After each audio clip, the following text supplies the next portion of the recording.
Hi everyone, my name's Patty. It's nice to finally meet all of you. So anyway, my case was on Sam and Gio. Sam is a 54-year-old unemployed Caucasian American man, married 22 years to his wife Gio. Gio's 52 years old, American woman, Caucasian that holds a very powerful job and has supported the family for most of their marriage.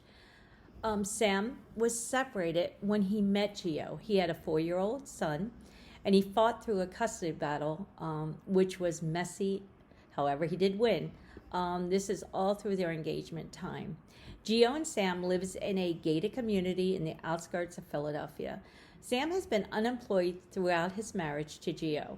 Alcoholism has been a part of both of their lives as their parents were alcoholics. In the beginning of the session, they decided to take their dog for a walk. This was very ironic because Sam never walks a dog, and if he does, it's definitely not with his wife Gio. I began using the questions from Gottman's OHI, which consisted of their dating, relationships, reflections of their wedding day and honeymoon, adjustments and transitions of married life, and reflecting on their marriage as a whole. I really like the OHI. How it began the interview process by allowing the clients to start from the beginning and asking them to describe how they met, even though I know this couple for a very long time. As you can tell by the interview, I saw that they began to listen to the others' responses, agreed, and even chuckled. This is very rare that Gio is on the verge of ending their marriage. Sam recalls that his first impression of Gio was her intelligence, and noted how he loved the way they could have intelligent conversations over like dinner and everything. Gio laughed when she stated, "I fell in love with Sam because he had a great sense of humor." They both remembered a concert before they got married that stood out to them. In fact, as they were telling me the story, they giggled. And as one of Gio's friends came along and assumed Sam paid for the ticket. However, Gio did. Knowing this couple in therapy, if this was a therapy session, I probably would kind of like explore that with them because Gio has paid everything in this marriage, and it seems like it all started from the beginning. So another question, getting back on this, another question that they both agreed on was why they decided to marry each other. They both answered they married for love and felt it was the right decision. The next set of questions was geared towards their wedding day. Sam spoke about his son's tux being hemmed and picking up his best man's tux as he lived out of town. Gio reflected more about her hair and her best friend had to come over and redo it because she was unhappy. I was shocked that the two of them did not reflect on each other themselves on their wedding day. They never spoke about their vows, their first date or their first dance, their first kiss, etc. I thought that was a little odd. And again, in therapy, I probably would explore that. Questions on the honeymoon to begin to spark a little tension as Gio noted that Sam cheated on a card game. In fact, it was such a strong accusation, especially it came on their flight home from Alaska. Gio noted that they did not speak for days after this encounter. As the questions continued, the tension of their marriage began to build when they spoke about their first year of marriage. They agreed that Sam's ex-wife and son was consuming their honeymoon period. Sam noted that he did not hire a lawyer and tried to handle the custody battle himself. However, it became very overwhelming. Gio, the breadwinner of the family, became frustrated as her salary was in jeopardy through this process. They both could not remember anything positive that happened the first year of their marriage, only the stress through the ex-wife's custody battle and money. Sam expressed that he's very spiritual as he attends church every Sunday, up to even today, and his emotional link to Gio held their marriage together. Gio noted going on vacation helped balance her life with Sam, as it was something to look forward to. Gio and Sam both agreed that their marriage has ups and downs and expressed, oh, all couples have that, don't they? Gio admitted to the elephant in the closet, as her husband is an alcoholic. The one moment they both agreed to stood out the most was not being able to have children. However, Sam feels their marriage stays together because it's linked to their strong spiritual bond with their religion. Gio did not answer those questions, but noted that good friends had been there for her. Another question asked was how you would have say your marriage is different from when you first got married, and Sam sarcastically stated, "Oh, 30 pounds." They both laughed, however. Gio said all marriages are different now and began talking about her friends' marriages and sees the big difference on how these couples are different than their marriage she is in. And she really didn't. She didn't see no different between now and then in all her friends' marriages. They both had difficulty in questions from the philosophy of marriage, of part 2 from the OHI. Gio was fixated on marriage's work if they are financially secured and noted, "We are financially secure." Sam focused more on partners being equal in marriage. However, neither of them compared or named friends that had good or bad marriages. Again, Sam brought up the spiritual part of staying married and how religion plays a part of marriage in their lives. The final question asked to describe their parents' marriage and comparing their parents' marriage to their own. Sam immediately spoke about his father being the breadwinner and his mother taking care of the 6 children, cooking, cleaning, she did everything, right? Gio spoke about her mother. She was an alcoholic and a stay-at-home mother. Her father worked at a post office. They both agreed that their marriages is not like their parents' at all. Reviewing this couple through the eyes of the family life cycle, you can understand their struggles in their relationship. In the section I can recall, individual body, mind, and spirit, they had many life stressors. For example, Sam's divorce from his first marriage, Sam's loss of work, Sam's alcoholism, Sam's financial history, as he is unable to hold a job for 20 years. Sam is very religious and believes when God marries you, no man can separate their marital bond. Of course, these are major stressors in their lives.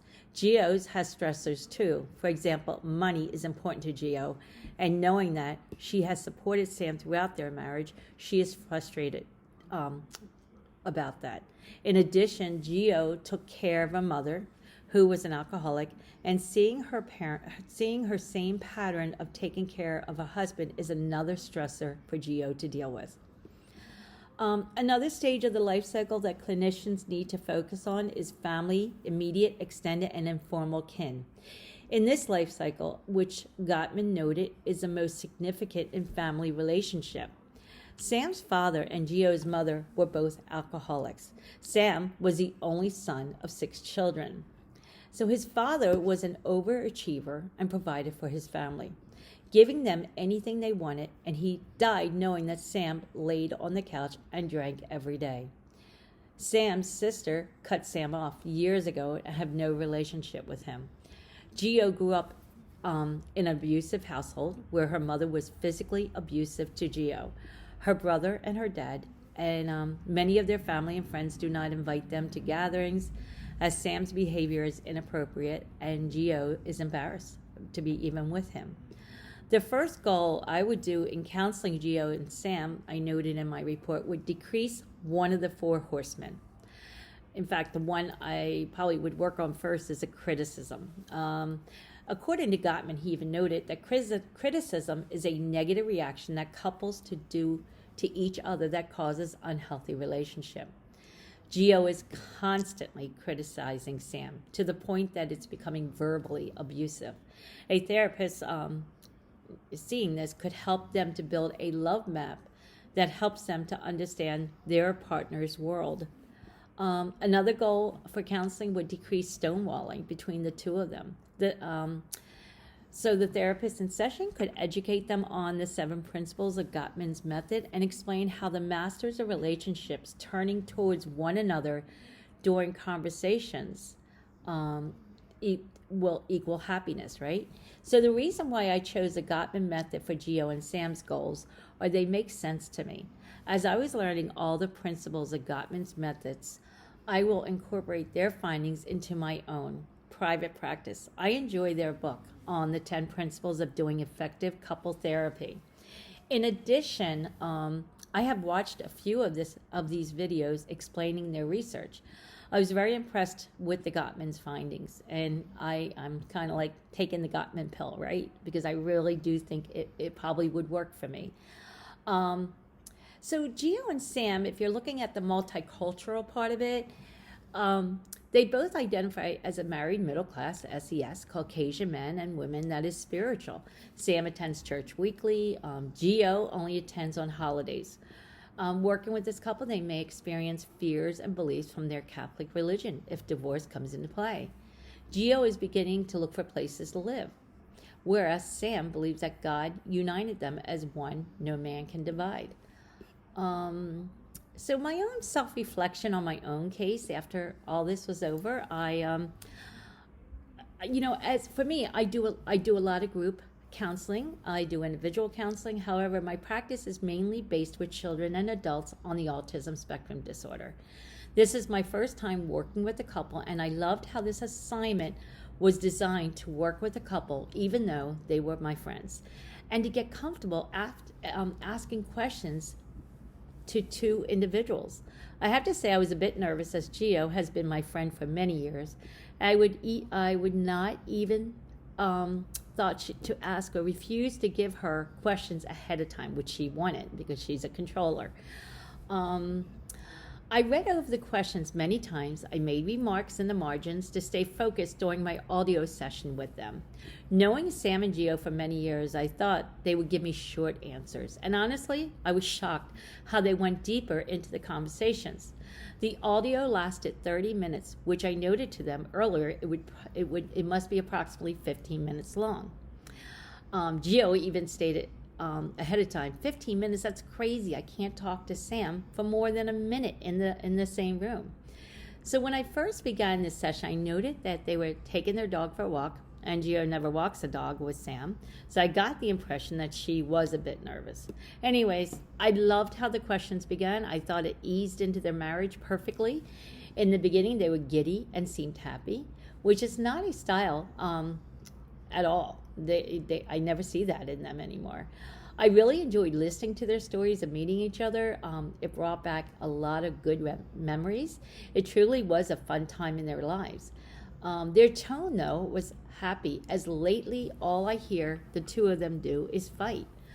Geo is one of my best friends, and I could see that this type of simple questions really opened a line of communication between the two of them. As the questions went on, I could hear their tone getting sad. The laughter went away between the two of them. They became serious and vented on the importance of money. Alcohol plays a large role in their relationship. Geo lived with an alcoholic her whole life, taking care of her mother and now her husband. Sam annoys me more than you can imagine. As a therapist, I feel that I must put my stuff on the shelf and deal with him and not my own feelings of who he should be. At the end of the interview, when I stopped the tape, Geo and Sam asked me what I thought of their marriage. Of course, I told them that I was not fully trained in marriage and family therapy. However, I did note of the Gottman's methods and even recommended the book to them. In addition, I expressed to them that maybe therapy is not such a bad thing and for them to check into it. This is the first time that I had the two of them on the phone together talking about their marriage, their goals, and their history. One of my takeaways from this session is the importance of the Gottman's method. I have never taken a marriage and family counseling course prior to this, and I have learned so much from this class. One of the reasons I went back to get my PhD in marriage and family counseling is to help families that are impacted with children on the autism spectrum. I have worked with this population for years, and I began to see the need to help not just the autistic child and adult, but the families that have been impacted with the child's diagnosis. In my private practice, my toolbox will be filled with the Gottman methods when working with couples. I feel these techniques will make make me a stronger therapist for couples. I also would like to attend their workshops to even grasp their principles even more. This was an excellent assignment, and that has helped me as a therapist to feel comfortable working with this couple. So I hope you enjoyed the presentation, and thank you, and it was really nice meeting all of you finally. Take care.